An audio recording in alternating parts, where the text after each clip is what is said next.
Benvenuti e benvenute a una nuova puntata di TV7 Comuni. Ci eravamo lasciati con il Natale che doveva ancora arrivare, ebbene adesso è passato, le feste sono quasi alle nostre spalle e i comuni del territorio già pensano al nuovo anno, al 2024, un nuovo anno di progetti, un nuovo anno di idee, ma soprattutto di speranze. Ecco che allora siamo pronti a raccontare il nostro territorio dalla viva voce dei loro primi cittadini, come di consueto facciamo nella nostra trasmissione, partendo dall'Alta Padovana. Qualcuno di voi l'avrà sicuramente già riconosciuto alle mie spalle. Ci troviamo nel comune di Cittadella e stiamo per scoprire dalla voce del sindaco Luca Pirobon quali sono i progetti, i propositi e gli auguri per il 2024.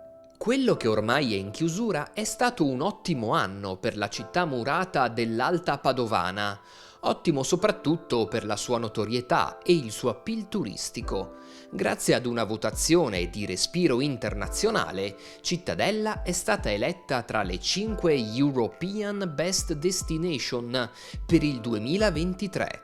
Un risultato straordinario che ha visto Cittadella non soltanto primeggiare in Italia, ma anche battere per apprezzamento realtà molto più grandi e strutturate, come Londra, Praga e Toledo. Segno questo del grande apprezzamento che migliaia di turisti ogni anno nutrono per la città murata del Veneto, ma anche dell'imponente lavoro di valorizzazione e promozione svolto dal comune. A 10 anni dalla riapertura del Cammino di Ronda, inaugurato nel 2013, Cittadella punta ora a superare i 90.000 visitatori annuali.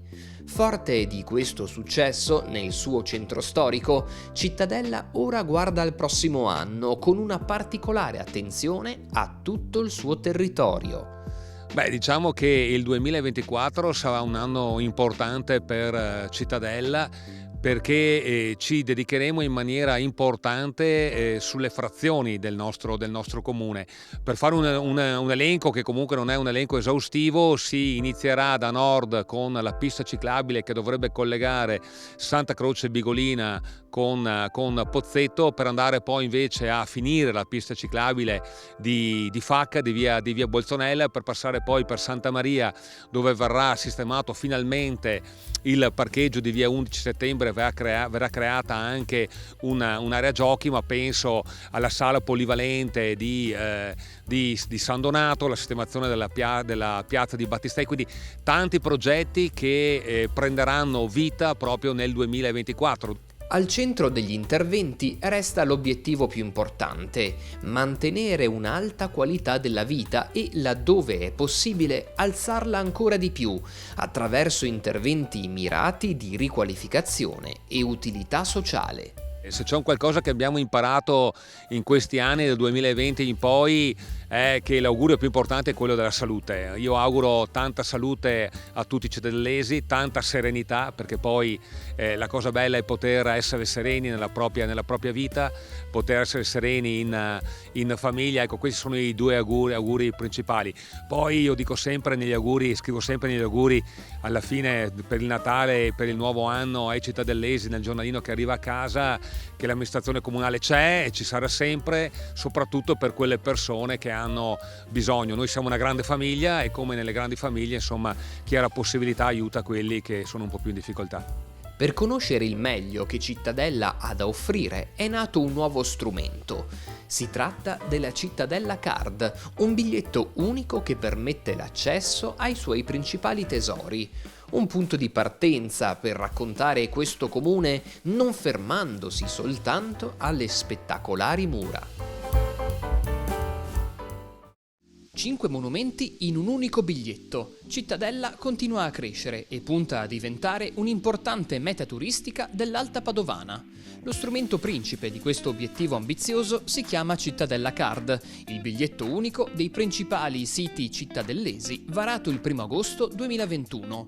Come si addice alle destinazioni più strutturate, Cittadella ha deciso di fare rete e di inserire nella card il meglio del suo patrimonio, tra cui luoghi in precedenza chiusi al pubblico. Nuovo di zecca è il Museo del Duomo, una piccola ma curata galleria d'arte locale che raccoglie opere dal territorio cittadellese, fra tutte la Cena in Emmaus di Jacopo Bassano, in pieno stile rinascimentale. Una vera sorpresa poi il teatro sociale di inizio Ottocento. Qui lo chiamano Piccola Fenice perché affrescato da Francesco Bagnara, già attivo nel teatro veneziano. E poi il Palazzo Pretorio, residenza serenissima, con stanze riccamente decorate, oggi sede di mostre temporanee, e appena fuori dal centro l'Oratorio del Salvatore di Villa Canave, che sarà restituito alla città dopo un attento restauro. A coronamento di questo percorso non potevano mancare le mura medievali, con il loro camminamento di ronda, un sito unico in Europa, capace di richiamare ogni mese turisti da 60 paesi differenti. Il biglietto unico comprende il giro completo delle mura e una visita al piccolo museo archeologico di Porta Padova. La Cittadella Card ha un costo di 10 euro e vale per un anno dal momento dell'acquisto all'ufficio turistico di Porta Bassano. Candidata a European Best Destination 2023 e in lista per chiedere il riconoscimento UNESCO, Cittadella ha le carte in regola per diventare il motore turistico della provincia di Padova. Alla bellezza antica di Cittadella, un comune poco distante risponde con la sua storia, a tratti simile, ma anche profondamente differente. È ora di partire e conoscere cosa progetta per i prossimi 12 mesi un altro centro importante del Veneto. Castelfranco Veneto si prepara per il 2024. Anche la città di Giorgione ha in serbo tanti eventi e tante novità per il nuovo anno. Per il 2024 cominceremo il 1° di gennaio con un concerto della Filarmonia Veneta al nostro teatro accademico. Teatro realizzato da Francesco Maria Preti come il nostro Duomo, e nel 2024 celebreremo i 250 anni dalla sua scomparsa. Avremo delle iniziative che vedranno ancora il Giorgione come elemento trainante, visto che siamo a Castelfranco Veneto, e cercheremo di fare tutte quelle manifestazioni che hanno dato dei risultati positivi anche in termini di ritorno di turismo, perché post pandemia stiamo tornando ad avere i numeri che caratterizzavano la nostra città. Quindi sarà un 2024 che vedrà una città viva sotto il punto di vista culturale, e quando parlo di cultura a me viene in mente la nuova sede del conservatorio. Il 2024 sarà l'anno dell'inizio dei lavori della nuova sede. Che augurio fa la sua cittadinanza proprio adesso che l'anno sta per finire? Faccio un augurio di trovare un po' di serenità, un po' di pace, un po' di coesione, un po' di fiducia, perché affrontare le quotidianità, e talvolta non sono semplici, se lo si fa con spirito positivo risolviamo già metà dei problemi. Il 2024 di Castelfranco sarà un anno di attenzione alla sicurezza stradale, con la nuova rotatoria sulla Postunia, al semaforo di Barbesin, ma anche di interventi per il sociale, con nuovi alloggi per chi si trova in emergenza abitativa, senza dimenticare gli interventi alla rete fognaria, che stanno procedendo a stralci in tutta la città. Chi vive il territorio di Castelfranco sa bene però che parte della sua unicità deriva anche dall'ambiente naturale che lo circonda. Questa è una zona ricca di acque e proprio ad una dozzina di chilometri dal centro un luogo unico nel suo genere ci racconta di un tempo in cui la pianura veneta era un susseguirsi di fontanili e rivoli d'acqua limpida. Il vento tra le foglie, l'acqua fra le felci. Potrebbe sembrare lo scorcio di una sperduta vallata prealpina, invece siamo a Tombolo, in Alta Padovana. La palude di Onara è un biotopo nato attorno alle risorgive del fiume Tergola, che proprio qui sgorga dal terreno. Per secoli l'ecosistema di questa zona, estesa su 120 ettari, si è mantenuto in equilibrio, ospitando persino delle rare specie di animali e felci. Salvata dall'edificazione selvaggia degli anni 70, dal 2000 è area di interesse comunitario per decreto del Ministero dell'Ambiente. Un luogo prezioso, visitabile grazie a passerelle e percorsi immersi nella natura e alla cura costante dell'Associazione Parco Palude di Onara. Sotto i riflettori la zona nord del parco, quella delle risorgive, che ha bisogno di una valorizzazione importante. Tramite un accordo con Lega Ambiente, col Comune, con la Regione e col Consiglio di Bacino ci stiamo sedendo per vedere come fare a valorizzare anche questa zona, che potrebbe essere anche molto interessante dal punto di vista anche storico, scientifico e naturalistico. Nel frattempo il parco resta accessibile tutti i giorni. Dalla provincia di Treviso ci spostiamo adesso in direzione Terme Euganee per scoprire come Abano e Montegrotto si preparano al 2024, una nuova stagione di turismo di qualità in provincia di Padova. Noi ci spostiamo, quindi ci fermiamo giusto qualche minuto, ma mi raccomando non cambiate canale e rimanete in compagnia di TV7 Comuni.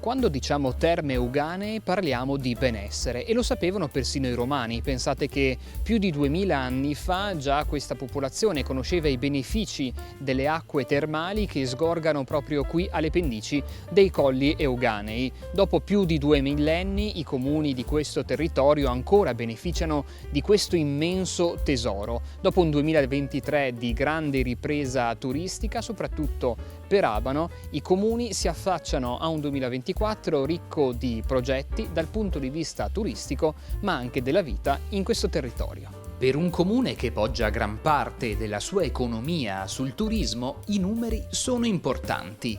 Ma nel leggerli, dopo gli anni difficili della pandemia, Abano può finalmente sorridere. Il 2023 si avvia alla chiusura con un bilancio da record. Le proiezioni parlano di 2 milioni di presenze turistiche, grazie agli ottimi risultati ottenuti nell'intero corso dell'anno, di gran lunga superiori ai vecchi record del 2019. Un giro d'affari imponente che, secondo gli ultimi dati Istat, supera i 400 milioni di euro all'anno. Le terme non sono ripartite, stanno crescendo meglio di 5 anni fa. Sicuramente andiamo a chiudere il 2023 con aver recuperato quasi tutti i livelli pre-Covid, che non è poco, anche frutto di una buona collaborazione con i privati per la promozione del nostro territorio, di una promozione che abbiamo voluto fortemente con la Camera di Commercio, che ha riguardato tutti i nostri colli, le terme in particolare, quindi da 6 mesi a questa parte almeno una volta, 2 al mese abbiamo Abano alla ribalta di tutti i media nazionali, quindi questa attività di promozione dovrebbe continuare anche nel 2024. Ma Abano non è concentrata solo sul suo turismo. L'intero comune sta vivendo una fase di profonda riorganizzazione grazie alla firma del piano di assetto del territorio, che dopo decenni ha messo nero su bianco quali saranno gli obiettivi di crescita urbana della città. Al centro riqualificazione e sostenibilità. E abbiamo un piano delle opere pubbliche per i prossimi 3 anni che vale 13 milioni di euro e che cambierà un pochino anche il volto della città. Abbiamo quindi tutta una serie di azioni previste e che realizzeremo, e nel 2024 in particolare avremo una buona programmazione sia dal punto di vista culturale sia degli eventi. Continueremo il sostegno al tema delle rette scolastiche, all'aiuto alle famiglie in stato di bisogno, anziani, disabili, perché questo è un tema sul quale ci siamo impegnati, e nonostante le difficoltà legate anche al momento particolare in cui versano i comuni, manteniamo le risorse anche a favore delle fasce più deboli. A pochi metri di distanza anche Montegrotto Terme pianifica il suo 2024. Qui si lavora per aumentare l'attrattività e l'accoglienza di una cittadina dalla millenaria tradizione termale, ma si lavora anche per alzare la qualità di vita degli abitanti. Saranno realizzati a Montegrotto Terme tantissimi progetti che riguardano il riordino urbanistico della città. Viale della Stazione, Piazza Primo Maggio, altri interventi secondari ma importantissimi, penso all'illuminazione dell'anello ciclabile. Dopodiché ci sarà da fare un lavoro di concertazione con gli imprenditori alberghieri per elevare un po' lo sguardo non più a noi stessi, al proprio interno, ma anche a livello internazionale. Da pochi giorni sono stato eletto presidente dell'Associazione Europea delle Città Storiche Termali e in Europa si percepisce la necessità di fare sana lobby in Commissione Europea per portare delle risorse e dei vantaggi reali ad un territorio. Quindi il grande obiettivo, più che fisico, più che strutturale del 2024, sarà di fare delle grandi riflessioni per collocarci nel mercato globale in maniera ottimale. A guidare le aspirazioni di Montegrotto il grande masterplan presentato poco meno di un anno fa, che ridisegna completamente il centro della cittadina. Più verde, più spazi pubblici e soluzioni su misura per i vuoti urbani lasciati dagli hotel dismessi. L'augurio innanzitutto è la salute, perché senza la salute non si va da nessuna parte. E poi che sia per tutti un anno ricco di soddisfazioni, per gli imprenditori, per i lavoratori, che si possano superare le difficoltà che il Covid ci ha presentato e che si possa vivere sereni e vivere del proprio lavoro.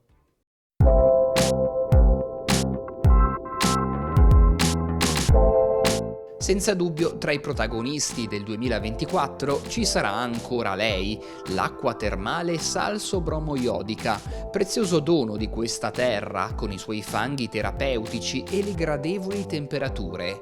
Gli albergatori si affacciano al nuovo anno con maggiore sicurezza, ma anche con la consapevolezza di avere a che fare con una nuova predominante tipologia di turista. È un turista che non viene più catalogato con i classici cluster per età o provenienza, ma per ragione di soggiorno. Le persone vengono appunto per curarsi e per staccare la spina.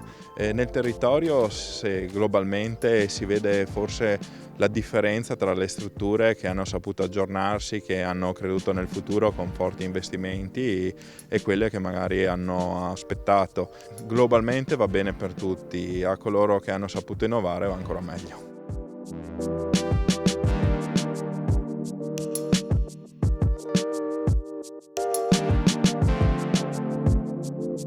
La peculiarità delle terme di Abano e Montegrotto è che la ragione di soggiorno, la motivazione per cui l'ospite arriva nelle nostre case non è esterna ma interna, ovvero è scaturita dal parco termale, dalle piscine, dai servizi che noi siamo in grado di offrire. E questo da un punto di vista economico è estremamente oneroso e obbliga le strutture a investimenti costanti. È uno dei comparti che più dà valore al territorio, proprio con la sua capacità di attrarre un turismo che poi spende all'interno del territorio e anche di innescare quel volano di investimenti e di lavoro che è la spina dorsale del comune di Abano e quello di Montegrotto. I numeri sono positivi, abbiamo un ottimo pick-up, delle ottime previsioni. Noi cerchiamo di fare semplicemente sempre meglio. Qual è la sfida maggiore per i prossimi 12 mesi? La sfida maggiore è forse coniugare il prodotto per un mercato eterogeneo. La nostra forza è quella di poter accogliere da un turismo curativo classico di persone di età avanzata alla coppia di ragazzi ventenni.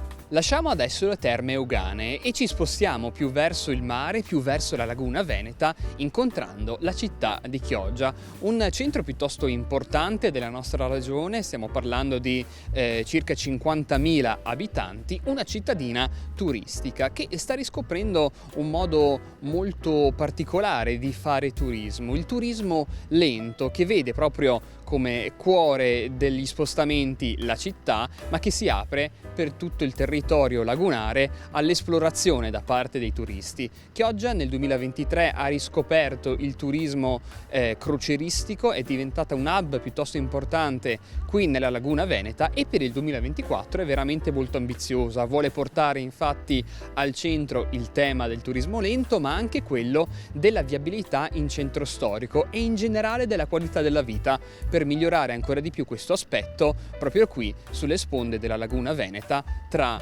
mare e laguna.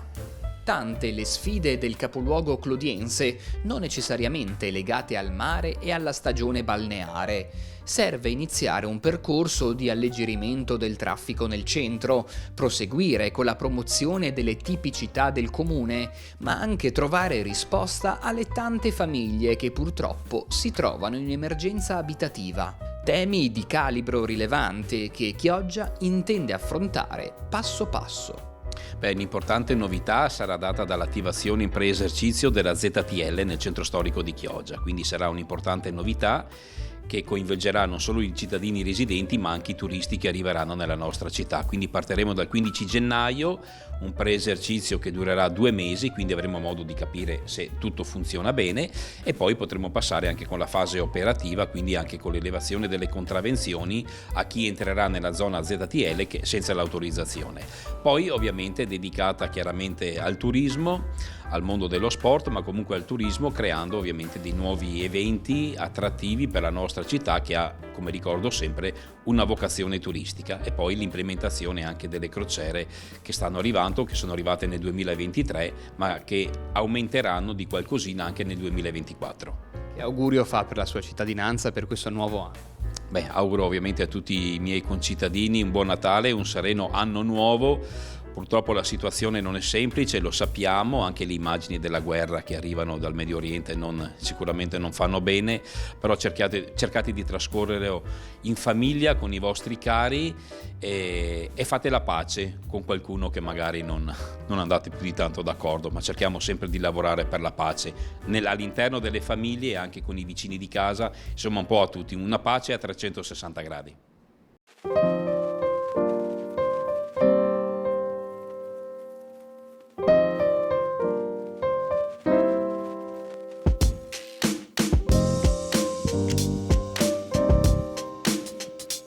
Che cosa augurarci allora per il 2024? Innanzitutto che sia un anno di salute e sia un anno di pace di cui abbiamo veramente tanto bisogno, ma che sia anche un anno, perché no, di ambizione per un territorio, il nostro, il territorio veneto, che ha veramente tanto da dare ai nostri concittadini, ma anche tanto da offrire ai tanti turisti che ogni anno lo scelgono. E noi continueremo a raccontarlo come facciamo quotidianamente con i nostri notiziari, con le nostre trasmissioni, e se vorrete potrete continuare a seguirci in questo racconto veramente appassionante che è quello del territorio veneto. Fino a quel momento noi vi ringraziamo per averci seguito in questo 2023 e vi auguriamo un buon anno.